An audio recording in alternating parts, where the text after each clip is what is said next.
C'est l'un des plus terribles massacres de civils de l'histoire de France, et pourtant ce n'est pas un historien mais un romancier qui en parle le mieux. Alexandre Dumas, avec La Reine Margot, a transformé ce traumatisme en une épopée flamboyante et humaniste, grâce à son sens de l'histoire, du drame et des personnages hauts en couleur. Bienvenue dans la famille, Henri. C'est une famille un peu particulière, mais pas si mal. 1844.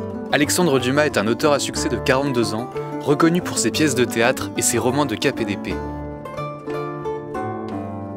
Dumas est chargé par le journal La Presse d'écrire un nouveau feuilleton sur l'histoire de France. L'écrivain veut raconter les coulisses de la Saint-Barthélemy le 24 août 1572, où des milliers de protestants sont assassinés sur fond de guerre de religion et de conspiration politique. Les romantiques, dont fait partie Dumas, sont très intrigués par le XVIe siècle. C'est un siècle qui va rompre avec l'obscurantisme du Moyen-Âge. Les guerres de religion, les guerres civiles en France vont engendrer une réflexion sur leur présent. Dumas raconte les prémices du massacre avec le mariage arrangé de Marguerite de Valois, catholique, et du futur Henri IV, de culture Marguerite de Valois, acceptes-tu pour... En coulisses, apparaissent les manigances de la famille royale qui fait des protestants les boucs émissaires des troubles du royaume. Il n'est ni du côté des protestants, ni du côté des catholiques. Il est tout simplement un homme qui décide de montrer que l'homme est un loup pour l'homme, ou pour reprendre une de ses expressions favorites, que c'est une laide chenille. La description du massacre en toile de fond intéresse moins l'écrivain que le sort des personnages qui tentent d'échapper à leurs conditions, à l'image de la relation entre le bourreau coconasse et sa victime protestante, la Mole, qui se transforme en amitié homo-érotique.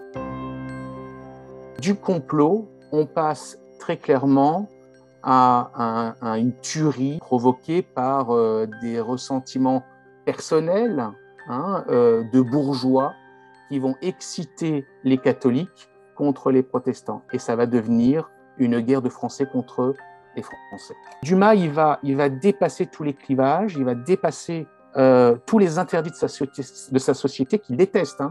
La société bourgeoise, Louis-Philippe, le roi bourgeois, enfin, il va montrer qu'on ne peut pas mettre les humains, l'homme ou la femme, dans des cases. À l'origine, c'est un roman de Balzac qui était prévu dans les colonnes du journal, mais le gérant du titre, un ami de Dumas, mise plutôt sur La Reine Margot. Le succès est immédiat. Chaque jour, des milliers de lecteurs suivent les intrigues de la reine malheureuse. La version publiée dans la presse est censurée par rapport au manuscrit original de l'auteur, beaucoup plus explicite sur l'érotisme et l'inceste dans la famille royale. Dans cette galerie de personnages, deux figures féminines fortes et opposées se démarquent. La reine Margot, archétype positif de la femme en quête de liberté, et Catherine de Médicis, dont il écrit la légende noire et qu'il présente comme une sorcière, une intrigante, une meurtrière. C'est quoi la trahison? L'habileté à marcher dans le sens des événements, c'est tout.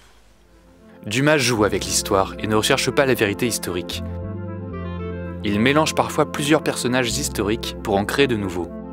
Si le seigneur de la Mole a réellement existé, Dumas en fait un noble protestant désargenté. Il va plutôt être un historien des émotions à travers l'histoire, mais aussi à travers une certaine philosophie. Il faut que l'histoire dise quelque chose, nous apprenne à penser et à devenir des humains. En fait, l'histoire n'est qu'un cadre où il va accrocher sa propre histoire. Et il le dit, j'ai le droit de violer l'histoire à partir du moment où je lui fais de beaux enfants. Dumas adapte son roman au théâtre en 1847, lui garantissant encore un grand succès populaire. Mais l'adaptation la plus marquante est le film multi-récompensé de Chéreau en 1994, baroque et plus explicite dans la violence.